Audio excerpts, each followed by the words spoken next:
Good morning mga ka-Frenny. Happy Sunday kasi ngayon ay araw ng linggo.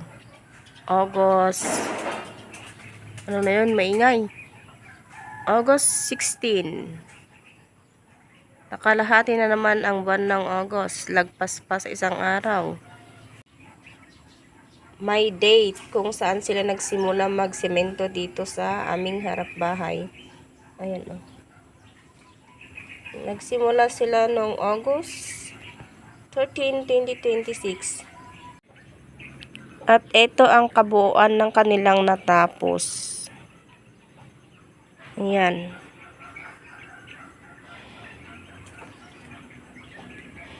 Nandito sa may isang poste ng bahay hanggang doon. Yan ang natapos nila ng 3 araw. Kasi ngayon ay araw ng linggo. Nagsimula nga sila nung 13, 14, 15, 16 ngayon. Yan. 3 days na pag-sisemento. Bukas, araw ng Lunes, dyan naman sila gagawa. Kasi may mga graba mix pa na hindi na ikalat. At saka yan, hindi pa yan totally na dagdagan ng panambak. Kung saan umabot yung bakal, doon naman sila huminto. Ayan. Kulang pa kasi ng bakal. Ayan. Pero at least may natapos na.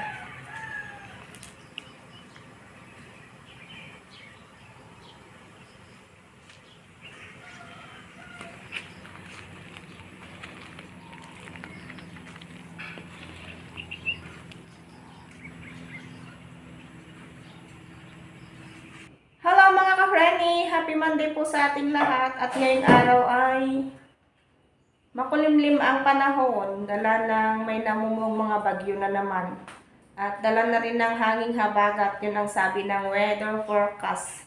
Ngayon ay araw ng Monday at walang dumating na gagawa kaninang alas 7.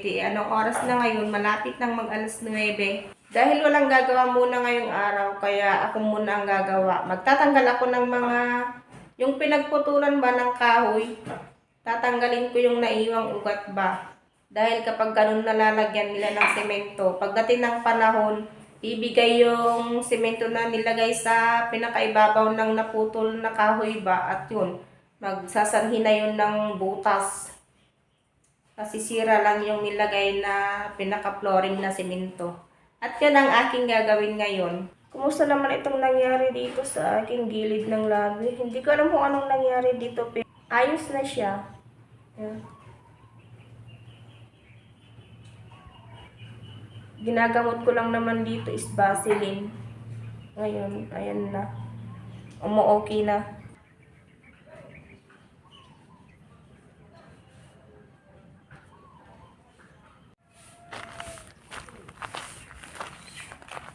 Ayan, gaya niyan. Dito pa naman sa mismong harapan. Yung talagang gamit na madadaanan. Ayun oh, yan na yung gagawing gate.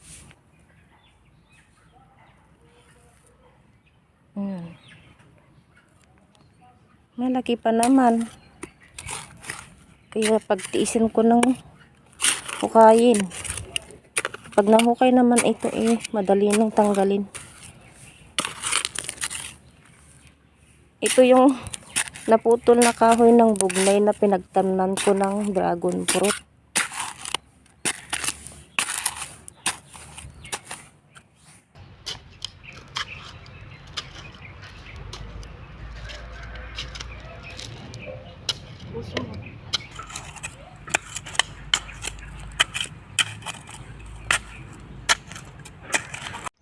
Ay, ang hirap hukayin naman ang lalim ng ugat. Kaya tinigil ko muna kasi tanghali na. Tinigil ko muna yung ginagawa ko kasi bibili muna ako ng lulutuin kong ulam namin. Nung oras na 10:35 na. Pang mabilisang luto na lang ang binili kong ulam ito. kalabasa at saka sasahugan ko ng pechay. Ayan. Oras na para magluto. 2:00 na ng hapon at mainit na yung kinaroroonan kung saan ako nagbubungkal ng ugat ng kahoy. Ano, grabe ang tirik ng araw doon. Kaya itong paglilinis na lang ng electric pan ang aking gagawin. Tignan nyo naman, oh. Hinigop na lahat ng alikabok. May bahay pa ng gagamba. Kaya minsan ko ito nalilinisan kasi ito, oh. Hirap tanggalin. Tignan nyo naman kasi napakaluwang yung pagpapasukan ng screw. Ang luwang, kaya hinahanap ko yung saktong papasok dyan sa butas para kapag inikot ay hindi maluwang. Parang loose thread ba itong ganito niya. Kaya alam nyo ang ginamit ko dyan na pangtanggal? Gunting. Ayan, oh. Ay, nako. At least nakahanap ako ng pangtanggal at malilinisan ko na yung naipon na mga alikabok at saka ano ba yan, blurred. Ayan. Binahayan pa ng gagamba. May mga agiw. Ayun.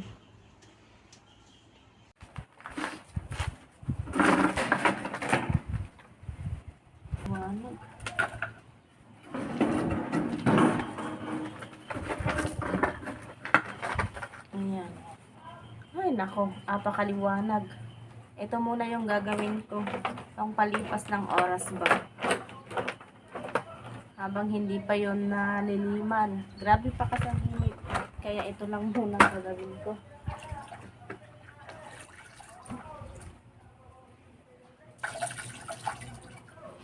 Ay, grabe ang alikabok.